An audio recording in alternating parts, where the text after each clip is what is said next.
الحمد لله الذي أنزل على عبده الكتاب ولم يجعل له عوجا قيما لينذر بأسا شديدا من لدنه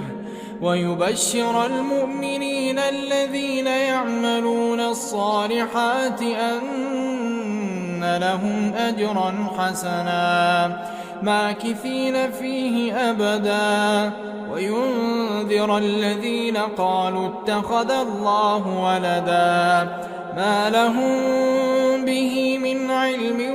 ولا لآبائهم كبرت كلمة تخرج من أفواههم إن يقولون إلا كذبا فلعل